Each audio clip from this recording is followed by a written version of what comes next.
give a disclaimer. I'm from Stop the Intervention Collective, so my question's about this.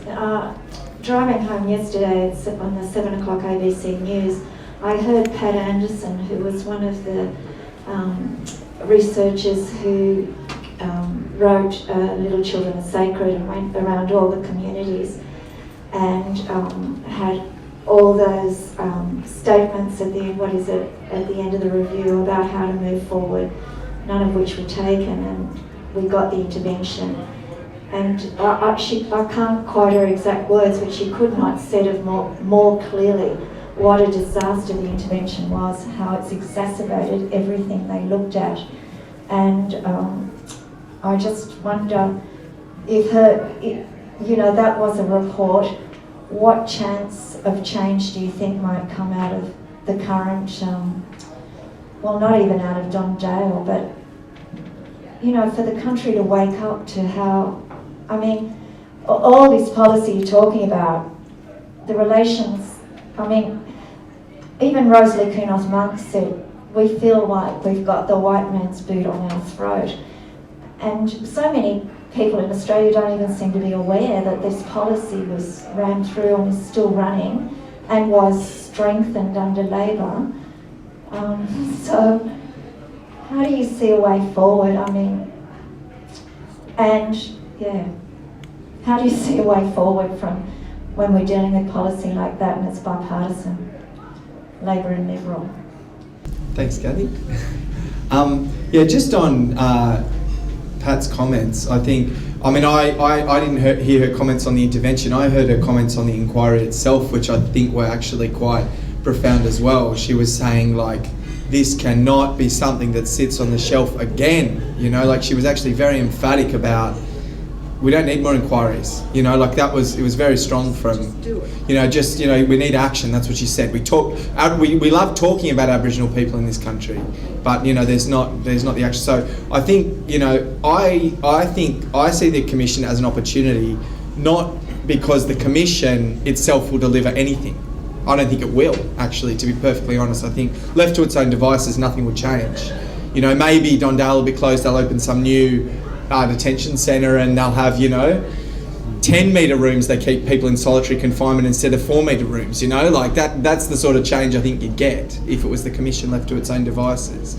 But I do think that it's an opportunity for the Aboriginal rights movement to really try and insert itself again into the debate, which is a hard thing to do because, as people who participate would know, it's quite fractured, there's not central, organising points, bringing big numbers of people out onto the streets. But I think there is a real sentiment that's there that can be mobilised, and I think that's been shown by some of the bigger rallies that have happened around some particular outrageous, when Tony Abbott made his statements about West Australian communities closing, there was thousands of people out on the street. They went away, and that was a problem, but they did come out. And again, when Don Dale happened, there were big rallies in response. So I think it is just incumbent upon those of us that recognise the importance of organisation to say that we need to actually try and seize this moment, because a lot of people in Australia did see those images and were horrified.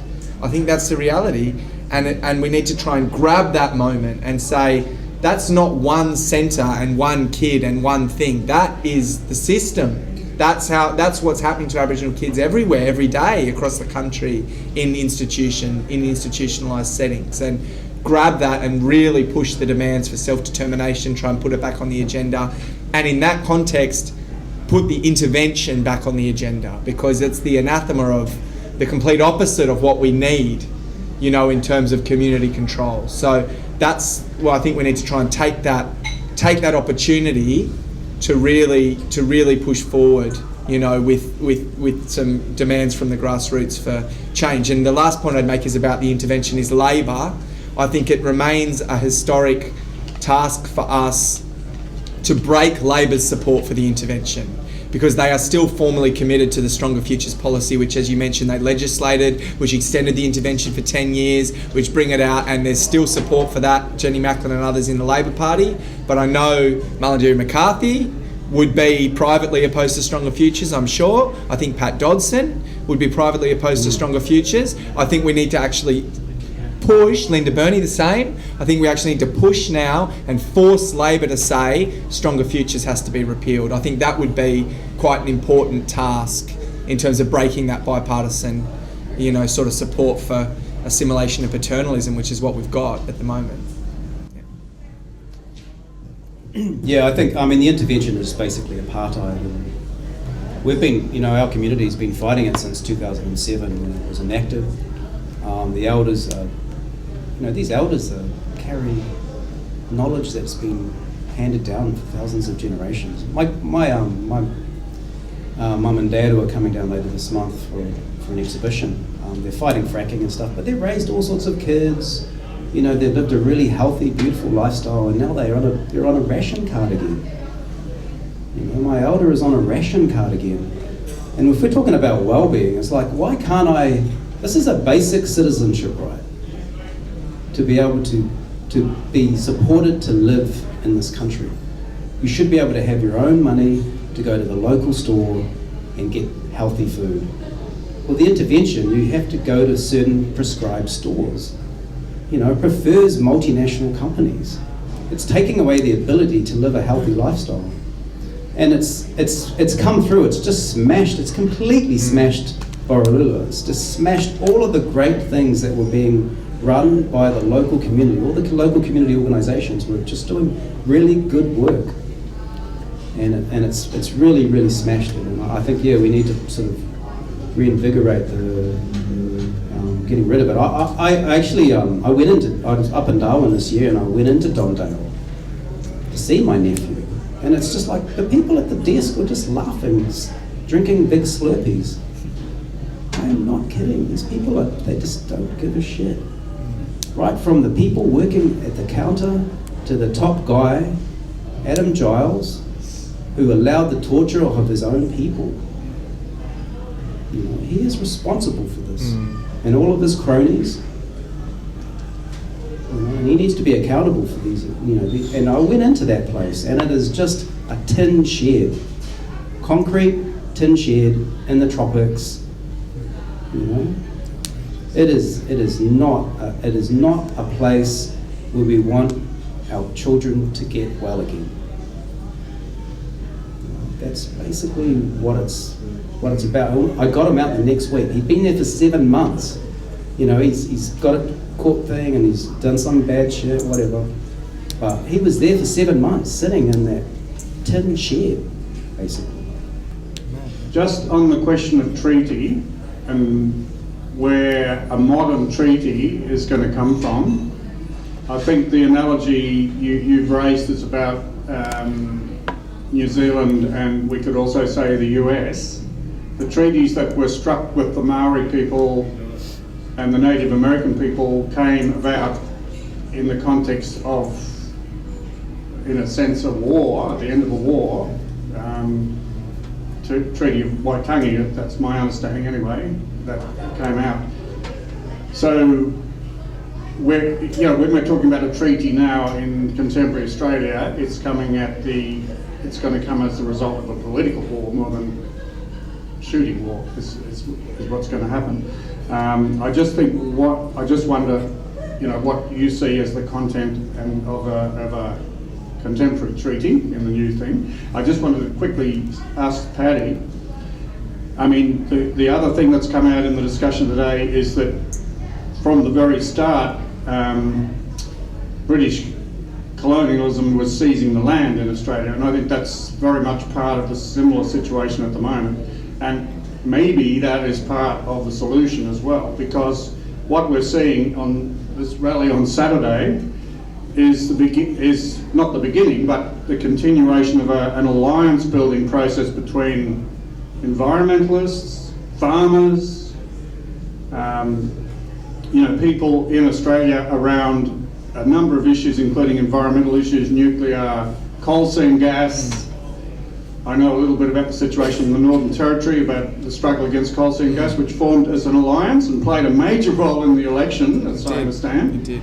And now we're seeing it right through northern New South Wales and so on. So if we're looking at the kind of alliance that would maybe eventually lead to a treaty, but in the meantime is leading to a revival of the movement where we have to look at how are we going to build these alliances between the Aboriginal land rights struggle, for want of a better word, and different sectors in Australia, even farmers that haven't been on side in the past. But I think there is the possibility of a mass movement developing in support of Aboriginal rights, and it's going to intersect with the demands of sectors of the non-Aboriginal population. So anyway, comment on the treaty and the alliance question. Thank you. The signing of the treaty was done at a time when when the British forces realised they were not going to win the war.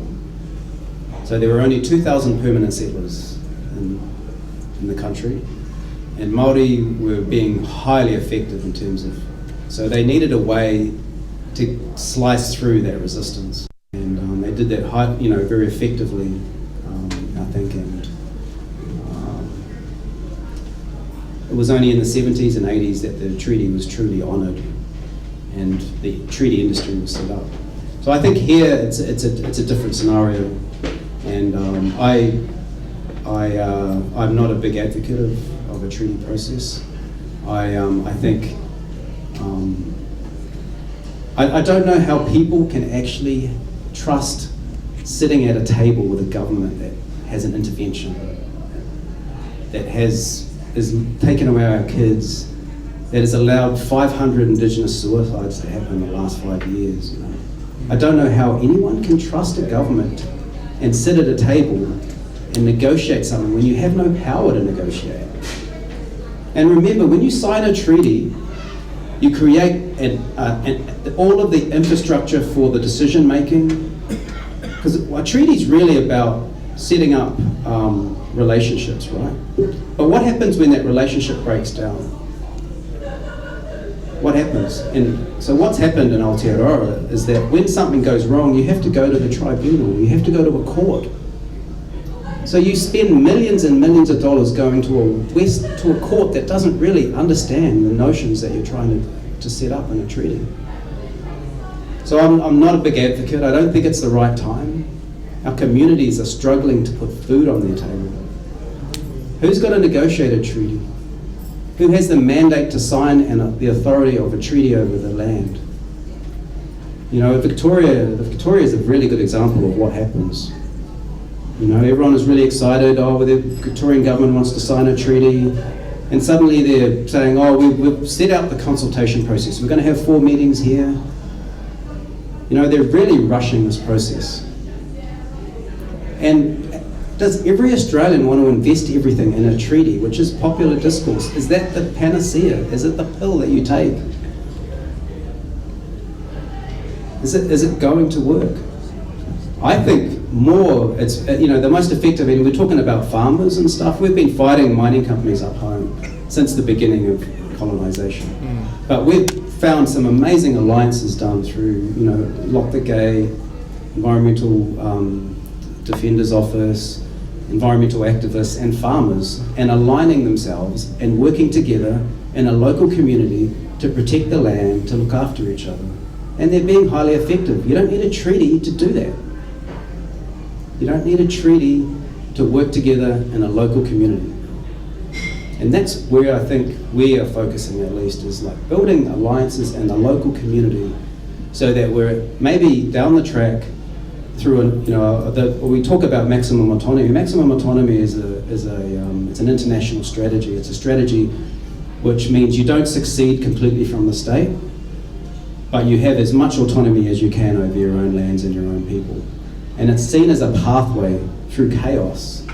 So you can guide the Dalai Lama talks about maximum autonomy for his people. The Scottish National Parliament, the idea of succeeding from that was a maximum autonomy strategy. These are some of the things that I think we should be exploring. We should be exploring other models which are locally based and about aligning with each other first. If we all come together, a really good example, just to go on a bit, a really good example is Tūhoe. Tūhoe is a really, really great tribe in Aotearoa, New Zealand. They never signed the treaty. And what they were heavily punished for that. Their lands were taken. their leaders and prophets were killed. But they fought, and then when they went to the table to negotiate a treaty, they worked for 20 years or 30 years. They went to every single person and organisation and government agency and in their rohe or their area. So they went to the gun club and they said, look, we want to reassert our authority over the land, but we care about you. You live on our lands. We want to work with you. Tell us what your concerns are. And then they went to the environmental group and they asked the same thing. So they did that for 30 years, so that when they went to negotiate their treaty settlement, they'd already talked to everyone. They had relationships.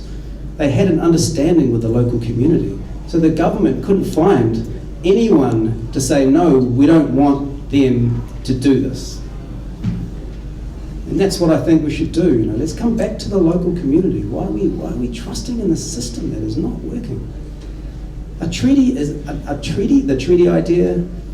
It's not the right time for at least for Garo people. That's what I'm saying to my elders. I don't want to be a poo-pooer. I think it's a popular discourse. We sing treaty. It's a treaty. It's a very popular thing, and it brings hope. But I think in the meantime, I think the local strategies are important as well. Yeah, thanks.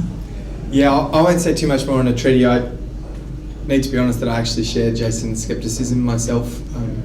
I think the important thing is the content of the change you want to see and articulating that, and I think that's the important task in terms of the Aboriginal rights movement, is actually finding some points of common demand and common mobilisation that can actually get people moving to actually build a power that can force some concessions from the government. That's the way I see it. I'm actually quite confused about why people campaign for a treaty in the abstract. I want a treaty. What's going to be in it? I think is got to be the question. The Victorian government saying they're going to sign a treaty, but are they really willing to cede land? How much land? Are they really willing to allow for full self-determination? How much? Are they going to say that the Child Protection Services can't take Aboriginal kids anymore? I don't know. And if so, why is the demand not just don't take our kids anymore and recognise our authority? Why do you have to sign a piece of paper which says, colonisation's legitimate, the state's completely legitimate, you're taking out, no worries, we accept that. I don't quite understand anyway, that's just myself. I think the important thing's got to be, what are some common points that we can build mass mobilisation around, where there's some common, points of action, I think is the immediate task myself. And just the other short comment I'd make is just on the question of the alliance with farmers, because I do want to problematise it, because the farmers are on stolen land, and that has to be recognised. And it's a different situation in the Northern Territory, where you actually have huge areas of land which Aboriginal people hold freehold under the Aboriginal Land Rights Act, and New South Wales, where there's less than 0.1% of the land base of New South Wales is held by Aboriginal people.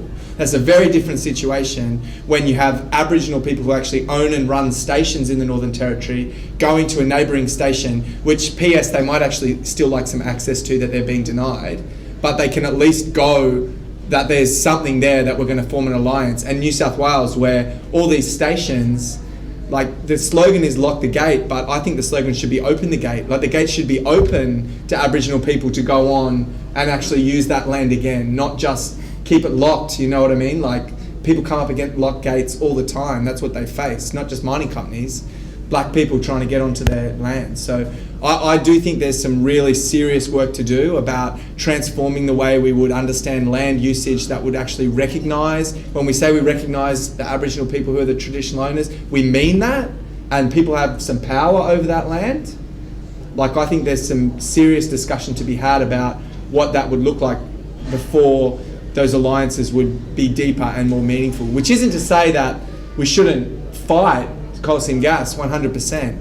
We should fight coal seam gas, but I do worry when the fight against coal seam gas is posed in this way, which, I don't know, maybe it's the language, but which valorises the current property relations as though they're somehow just. They're not just. They're not just. And when people say our land, our water, it's not your land, it's not your water. I think that's we need to be conscious that we're in settler colonial situation when we're fighting for land. And any land struggle I'm involved in, any land struggle that the anti-nuclear movement is involved in, we put black rights at the front. No uranium mining on Aboriginal land. You know, that I think needs to be, for progressive people and progressive movements, that needs to be always at the front, the fact that the property relations are unjust now, let alone coal seam gas. You know, and that's got to be at the front of the movement to stop the destruction. Anyway, that's just my 2 cents. I've been following the election campaign in the Northern Territory, and India Margoyola, a Yolngu senior elder, was running on a treaty platform and sovereignty for Yolngu law. And actually, it's quite historic that he actually won the election campaign, which meant that even though Nhulunbuy is mostly Balanda, non-Aboriginal people dominated, but in all the other remote communities where the Yolngu people voted, he clearly won the majority in the Yolngu communities, which was a clear sign that they all want to see recognition of sovereignty, Yolngu law and treaty. And I'm very surprised about the lack of media coverage. There was a lot of media coverage about CLP and Labour and all that, except for a few not mainstream like Green Left and Radio Skid Row who are interested in these issues. I haven't seen much, and New Matilda has a great article on it as well, but I haven't, in Koori Mail, but other than that, I haven't seen any in-depth coverage on this historic win, which is like a victory. Even said in a statement before the election, it will be a win not only for Yolngu people in Arnhem Land, but also for across Australia. And how this historic win for a Yolngu person to win on an election as an independent and not be really covered in depth, I just don't understand. Could you just elaborate on the lack of media coverage and interest in the general public as well? I think Yolngu are in a really quite amazing position too. Have a really sophisticated representation of their law.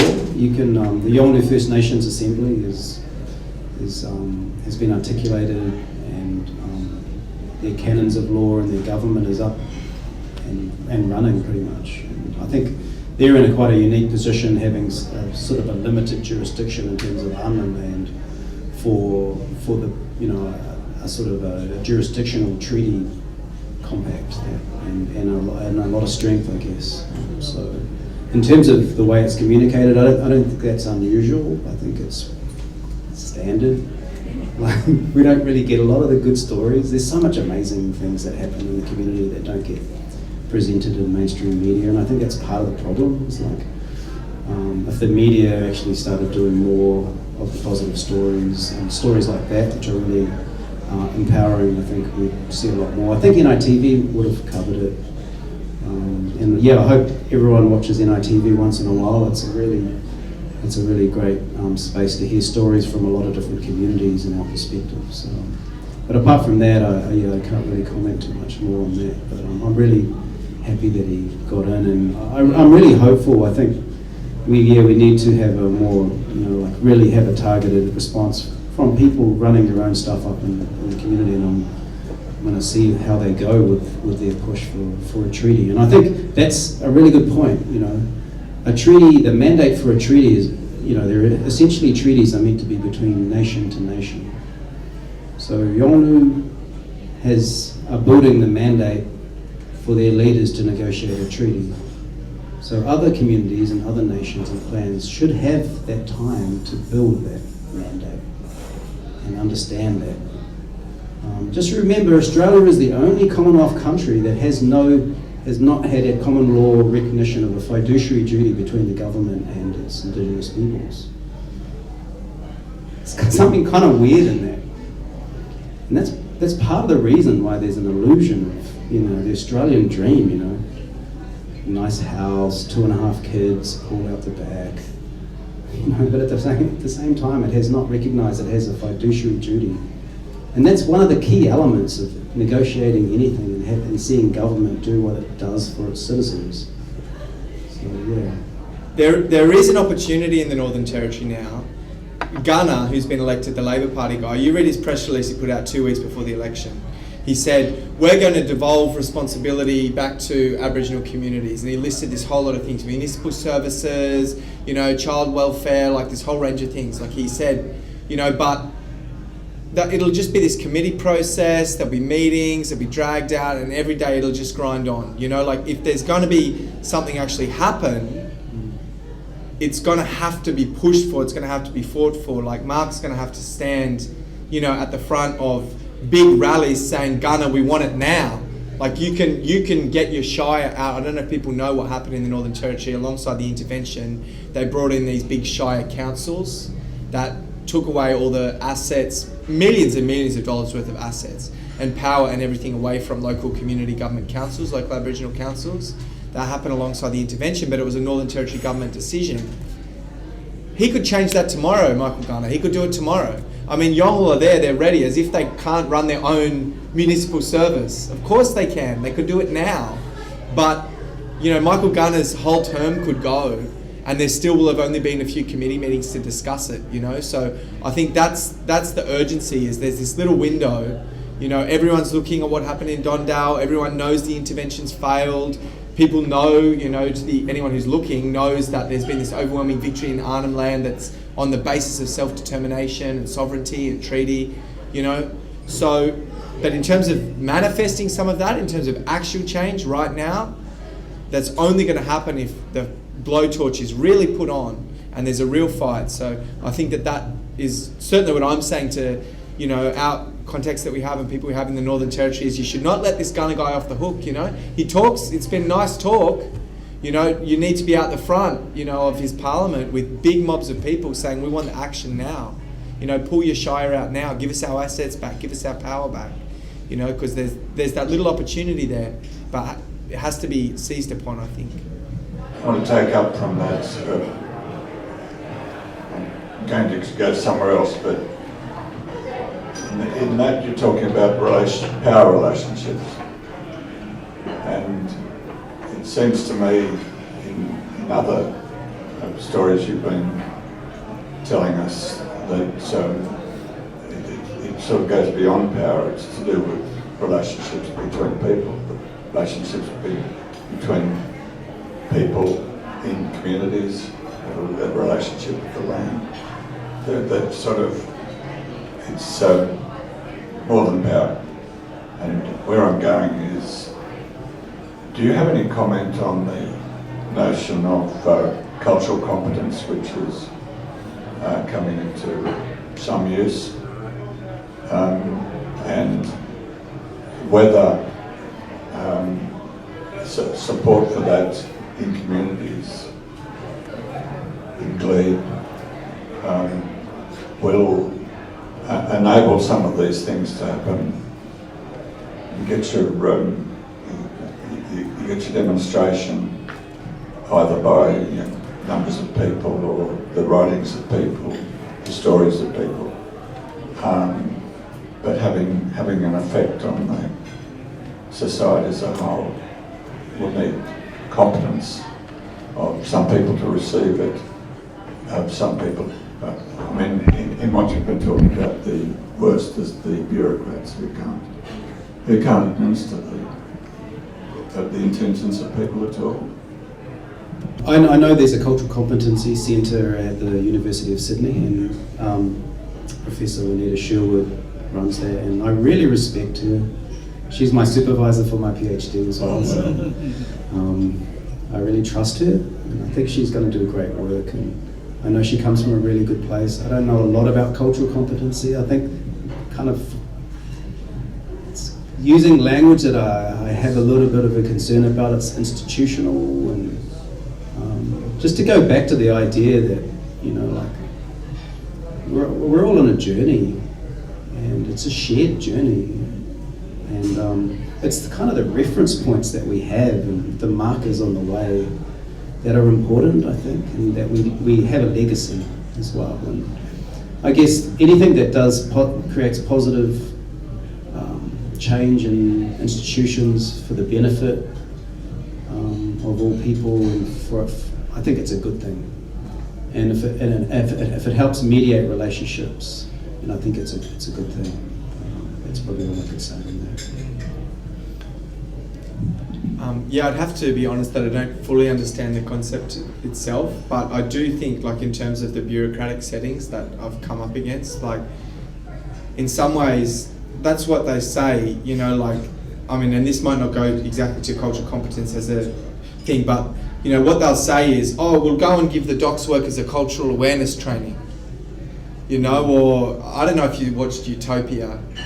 I helped to make the movie Utopia with John Pilger. And there was this incredible moment in this interview with a former corrections minister in WA, where, you know, in response to all these, you know, deaths in custody and all these horrible things that are happening to Aboriginal people in the WA prison system, you know, that's what they did. There was this, oh, well, we're going to give our officers a cultural awareness training, you know, like that's the way we're going to deal with the fact that people being killed in police cells, you know. And, you know, in some ways, like going back to the power relations, like, I mean, the docks worker could be as culturally competent as you like or as culturally aware as you like, but really what they need to do is actually they need to give up their power. They need to step back. Like, I was just in Glebe, you know, 2 days ago, I was just at the Majura Children's Court in a meeting, you know, trying to negotiate about this kid coming back to its family, and they're there saying, you know, well, we just need longer time before the parents, you know, can demonstrate that they're no longer going to go back to their old life of, you know, alcohol problems and this sort of stuff. And it's like, well, how much time? Like, they've been sober for, you know, 9 months, you're testing them, they want their kids back now, the children are traumatised, they've got a good house to go to, they've got good supports, they want their kids back. You tell us how much time.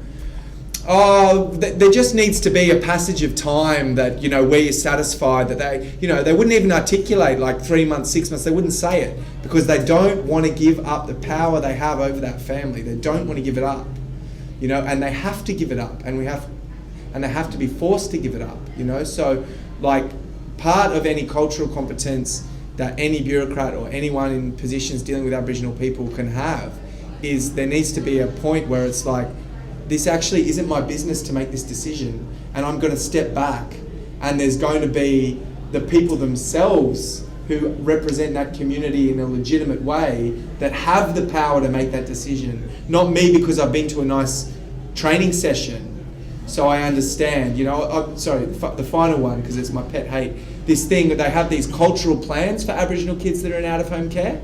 You know, and so these white bureaucrats will be, oh yeah, no, we've come up with a cultural plan, and we've got a nice folder here which shows the children what their totems are, and we've asked their grandmother to put some stories down on paper that we can include in their folder, and their foster parents can go through their cultural folder with them, and they can go to NAIDOC at a certain day, and this sort of thing. You know, and the people are saying, our culture is not in a folder that these foster parents are going to show to their children. Our culture is a living experience of growing up and being with your people. It's not something you can condense into a folder. You know, if you want a cultural plan, give the children back to their family and support them to be with their family. So I don't know if that, but just, I don't know if I fully understand the idea, but just that's certainly from my experience. What needs to happen is not just people getting like better knowledge, it's people actually getting out and getting out of the way. Land and labor can't be treated as commodities because they were not manufactured by people at a cost. They were actually provided by nature for free. And key to that would be we have to question the very economic frameworks by which we treat land, by which we treat property. And we have to equalize, make equal again, restore our rights to the land, especially those who need the land to live. So that's my comment, and I'd like to listen any comments from you on that. Oh, thank you. Yeah, no, it was lovely. And I think that we need to, like, you know, a land rights framework and a native title framework, it's actually, a lot of it is about sort of capturing the Aboriginal stories in relation to land and making it commodifiable. You know, like that's a lot of the time what native title actually is about. It's about the mining companies actually trying to find an interface where they can, you know, like commodify that, you know, those stories and those relationships to identify who's going to sell the land and all that sort of stuff. But I think there's a really important counter-hegemonic, you know, sort of component to the continuing vision that you've heard from Jason and other people and you've expressed there in terms of how Aboriginal people see land, that I think we all need to take up. Like, there's a social component to all the land that's here. It's all had people that have been relating to it for thousands and thousands of years. And I think any decisions that are made and any relationships that are made with that land needs to take those things into account. And we need to insist that those things are taken into account. You know, so I think that, I think what you said is really important. And I think, you know, for all of us in terms of trying to break down that commodification and break down that thing which is profoundly alienating for everyone. Here on this continent where we are, you know, you have to listen to and respect and honour and try and work with, you know, the Aboriginal people who hold those stories, I think, and hold those relationships. That concludes today's session at Politics in the Pub. So please join me in thanking the two speakers for a wonderful talk as well as the wonderful answers that go to all our questions. Thank you. Thank you.